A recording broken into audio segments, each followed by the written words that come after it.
مقصد یہ ہے کہ جہاں ہماری سوشل میڈیا پہ جو ہماری محنت ہوتی ہے وہ صرف یہ ہے کہ اپنی عوام کو اپنے عقائد و نظریات سے آگاہ کرنا، اور اگر کوئی ہماری عقائد و نظریات پر تنقید کر رہا ہے، ہمارے اکابرین کو کافر و گستاخ کہہ رہے ہیں، تو اس کا دفاع کرنا مقصود ہوتا ہے۔ باقی ان کے ساتھ محض کسی ملکی ملی ایشوز پر، قومی ایشوز پر یا کسی دینی متحدہ ایشوز پر بیٹھنا، ہم اس کے خلاف نہیں ہیں، اس میں کوئی مسئلہ نہیں ہے۔ بلکہ ہم ایک اور بات بھی کرتے ہیں کہ ہم یہ اکثر کہتے بھی رہے ہیں، سید اسد بریلویوں کا ایک بہت بڑا مسلک کا عالم ہے، ہم اس کے ساتھ بیٹھے ہیں، اور ہم یہ کہتے بھی ہیں کہ اگر وہ اتحاد اور اتفاق کے لیے کسی بھی ٹیبل پر بیٹھنا چاہیں تو ہم بیٹھنے کے لیے تیار ہیں، آئیں بیٹھیں۔ وہ کہتے ہیں کہ ہم کسی مسئلے میں دونوں جانب سے دلائل دیکھتے ہیں اور پھر اس پر عمل کرتے ہیں، تو آ جائیں، ہم تو اس بات پر ان کو کئی عرصے سے دعوت دے رہے ہیں۔ تو ظاہر ہے کہ یہ ہمارے بیانیہ الگ الگ نہ ہوا، ہمارا بیانیہ ایک ہی ہے۔ ہم نہیں بیٹھے، ہم ان کے خلاف بیان کر رہے ہیں، اس کی وجہ یہ ہے کہ ہمیں اپنے عقائد کا دفاع کرنا ہے، اور ہم بیٹھنے کے لیے اس لیے تیار ہیں کہ الحمدللہ ہم دلائل پہ مضبوط ہیں، اور ہم بیٹھنے کے لیے اس لیے تیار ہیں کہ ہمارے پاس دلائل ہیں۔ ڈرنا تو اس کا کام ہوتا ہے جس کے پاس دلائل نہ ہوتے، وہ نہ بیٹھتا کہ جی میرے پاس دلائل نہیں، میں کیسے بات کروں گا، تو الحمدللہ ہمارے پاس بہت ہے، اس لیے ہم بیٹھتے ہیں۔ سب اہل تشیع کے خلاف آپ پاکستان میں جو ان کے جلسے ہیں، جلوس ہے 9-10 محرم کو جو نکلتے ہیں، ان کو آپ روکنے کی باتیں کرتے ہیں، ان کو آپ کہتے ہیں کہ وہ نہیں نکلنے چاہیے، ان کے مجالسات نہیں ہونے چاہیے، لیکن ہم دیکھتے ہیں کہ افغانستان میں جو طالبانوں کی حکومت آئی ہے وہ تو باقاعدہ خود وہاں جا رہی ہے، ان کے پاس ان کے مجالس میں جا رہی ہے، اور انہیں آزادی ہے، تو اس کے بارے میں کیا کہیں گے؟ دیکھو، افغانستان تو ہم سے ایک الگ ملک ہے، بہت سارے معاملات میں، بہت ساری چیزوں میں وہ ہم سے بالکل، ان کے معاملات بھی ہم سے الگ ہیں۔ یہ 74 سال سے ایک آزاد اسلامی ریاست ہے، اور وہ 40 سال سے ایک خانہ جنگی کا شکار ریاست ہے، دونوں میں زمین آسمان کا فرق ہے۔ یہ ہماری وہ سرزمین ہے جس پر ہم نے 6 لاکھ علماء اور عوام کی قربانیاں دے کر ہم نے اس ملک کو حاصل کیا تھا۔ اس ملک کے اندر آ کر اگر اقلیتیں سڑکوں پہ نکل کر اپنے احتجاج کریں، اور ان کو یہ ملک اجازت بھی دے دیتا ہے کہ آپ سڑکوں پہ نکل جائیں، اس کے باوجود بھی وہ یہاں کی اکثریتوں کی شخصیات کو اور ان کے بڑوں کو، ان کے نظریات کو ٹھیس پہنچائیں، تو یہ روکنا ایک الگ چیز ہے۔ افغانستان کے اندر محرم الحرام کی جلوس نکلنا، وہاں وہ اہل سنت کے بڑوں کو برا بلا نہیں کہتے، وہاں کی حکومت کو چیلنج نہیں کرتے، وہاں کی حکومت کے خلاف اگر وہ کوئی عمل نہیں لاتے، تو یہ ان کا ایک الگ مسئلہ ہے، اور وہ ان کو اجازت دیتے ہیں تو وہ دے سکتے ہیں۔ دیکھیں، ہم یہی تو کہتے ہیں کہ پہلی بات تو یہ ہے کہ عبادتوں کو عبادت گاہوں میں کیا جائے۔ اگر عبادت ہے تو عبادت گاہ میں ہو، اور اگر عبادت نہیں ہے، کاروبار ہے، سرمایہ داری ہے، تجارت ہے، تو پھر بازار میں کریں۔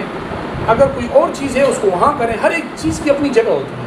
لیکن ہم پھر بھی آپ کو اگر اپنے بازاروں اور گلیوں میں نکلنے کی بھی اجازت دے دیتے ہیں، اس ملک کے اندر آپ کو ادارے دے دیتے ہیں، تو کم سے کم آپ کا یہ حق تو بنتا ہے نا کہ اس ملک کے جو بڑے تھے، جنہوں نے اس ملک کے جھنڈے لہرائے، مولانا شبیر احمد عثمانی، جنہوں نے قائد اعظم کا جنازہ پڑھایا، مفتی شفیع صاحب، مولانا شبیر احمد عثمانی، جنہوں نے یہاں کے قائد اعظم کے ساتھ کام کیا، اور جو قائد اعظم خود ایک سنی مسلمان، اور علامہ اقبال ایک سنی مسلمان، لیاقت علی خان ایک سنی مسلمان، پھر ان سنی مسلمانوں کے بڑے اور پیشوا اور صحابہ اکرام پر آپ تنقید کر کے گویا اس ملک کی بنیادوں کے خلاف آپ ایک کام کر رہے ہیں، تو اس چیز کا روکنا ایک ہمارا فطری عمل ہے، ہم روکیں گے۔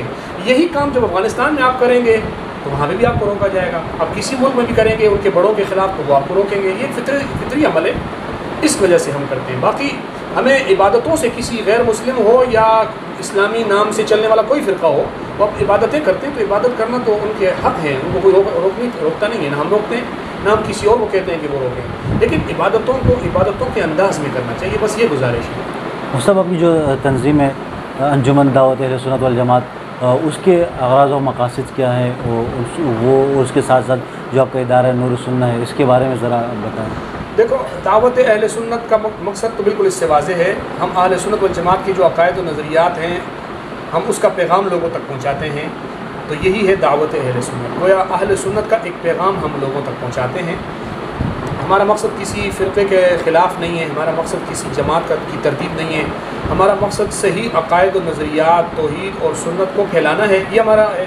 اور اگر کہیں کوئی شخص توحید و سنت کو ٹھیس پہنچا رہا ہے یا صحیح نظریات کے خلاف باتیں کر رہا ہے، تو اس کو ایک جواب دینا ہمارے ان چیزوں میں، ہمارے کاز، ہمارے مقصد میں شامل ہے، وہ کوئی بھی ہو، اس سے ہمیں غرض نہیں ہے کہ وہ کون ہے اور کون نہیں۔ باقی جو اس دعوت اہل سنت والجماعت کا مقصد قیام کا صرف یہ تھا کہ عوام الناس کو ان کے صحیح عقائد سے روشناس کیا جائے، کیونکہ ہمارے اداروں میں اور بہت جگہوں پہ تعلیمی اداروں میں ان چیزوں کا فقدان نظر آتا ہے، تو ہم اس چیز کے لیے ہم نے یہ تنظیم بنائی تاکہ عوام تک ہم پہنچیں۔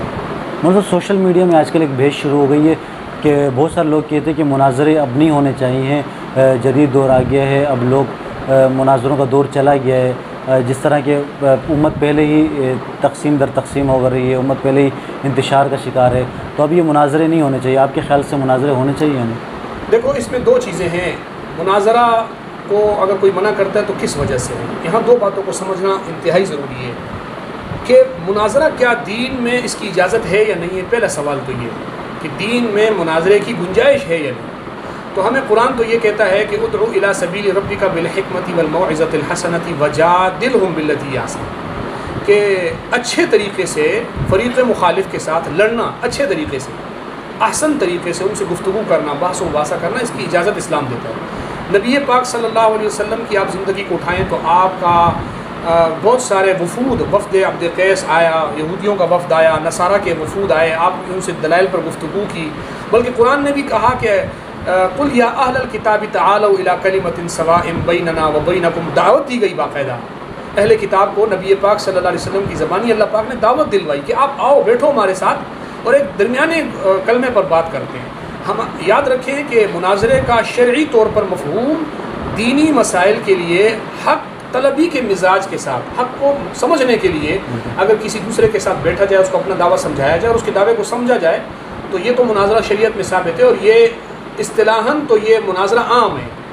حتیٰ کہ آپ ہمارے سیاستدانوں کو ہی دیکھ لیں، دو پارٹیاں ایک دوسرے کو مناظروں کی دعوتیں دیتی رہتی ہیں. اگر مناظرہ انتشار یا افتراق پھیلاتا ہے تو جو آپ دیکھتے ہیں کہ ایک پارٹی دوسرے کو کہتی ہے مجھے آپ کو مناظرے کا چیلنج ہے، وہ فلاں. مناظرہ مقصد لڑائی نہیں ہے، بلکہ میں سمجھتا ہوں کہ اگر دینی اور شرعی مناظرہ دیکھا جائے تو یہ لڑائی ختم کرنا ہے. وہ کیسے؟ وہ اس طرح کہ جب دو بندے آپس میں ایک دوسرے سے لڑ رہے ہیں اور ان میں ایک حق پر ایک باطل پر، لیکن حق والے کے پاس دلائل نہیں ہے، وہ محض لڑ رہا ہے، لڑنے میں وہ کچھ آگے زیادہ نکل جاتا ہے، تو اس کو دلائل مہیا کر کے اس کو کہنا کہ دلائل سے لڑو، ہاتھ سے نہیں لڑو، پتھر سے نہیں لڑو، ڈنڈے سے نہیں لڑو، بندوق سے نہیں لڑو، دلائل سے لڑو. یہ مناظرہ تو گویا ایک حق والے کو زبان سے لڑانا اور زبان سے گفتگو کرے گا، یہ مقصد ہے. اس کا مقصد تو یہ کہ اس کو بڑی لڑائی سے بچاؤ. اور ایک تیسری بات، مناظرہ چونکہ ایک شرعی حکم ہے اور ایک عبادت ہے، لیکن یہ عبادت ایسی نہیں ہے کہ اس کو ہر وقت ادا کیا جائے. اس کے بھی ایک جگہ ہوتی ہے، ایک مقام ہوتا ہے، ایک محل ہوتا ہے، ضرورت ہوتی ہے.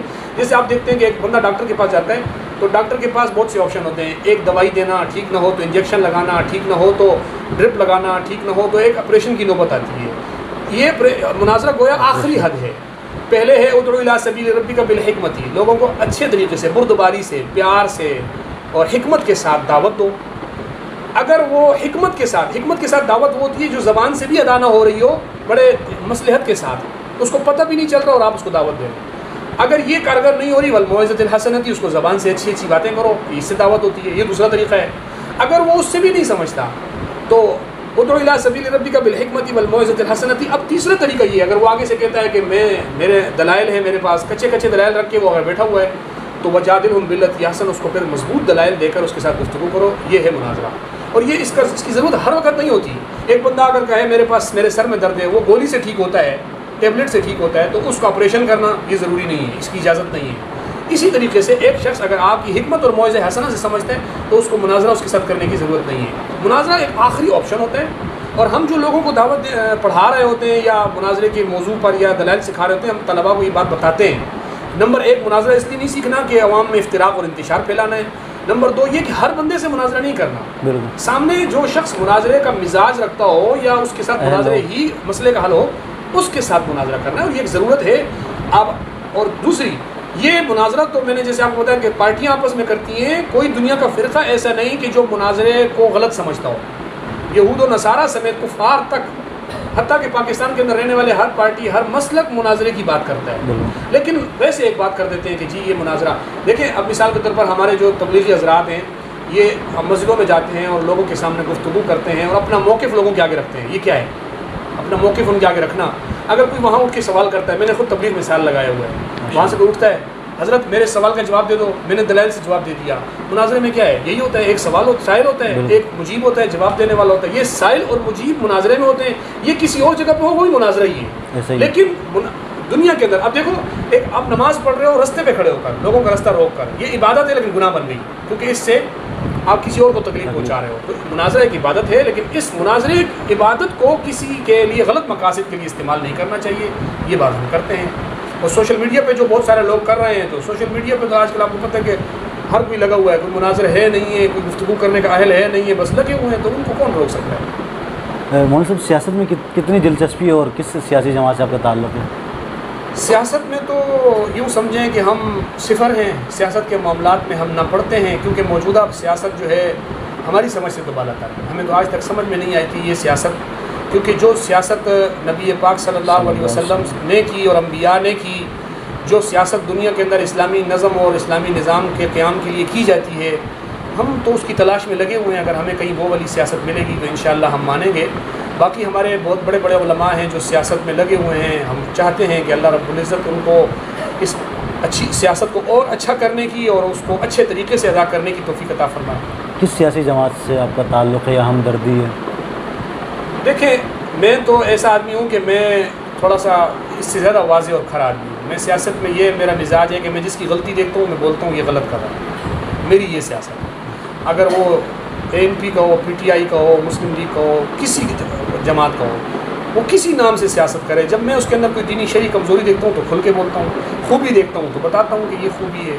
میں سمجھتا ہوں کہ اگر ہمارے جیسا مدرس آدمی سیاست کے مزاج سے ناواقف رہے تو زیادہ بہتر ہوتا ہے، نہ ہی پڑھے تو اچھا ہے۔ پسندیدہ مشغلہ آپ کا کیا ہے؟ مناظرہ کرنا ہے یا تدریس کرنا؟ فی الحال تو میں دونوں کام کر رہا ہوں، تدریس بھی کرتا ہوں اور کہیں مناظرے کی نوبت آتی ہے تو وہ بھی کرتا ہوں۔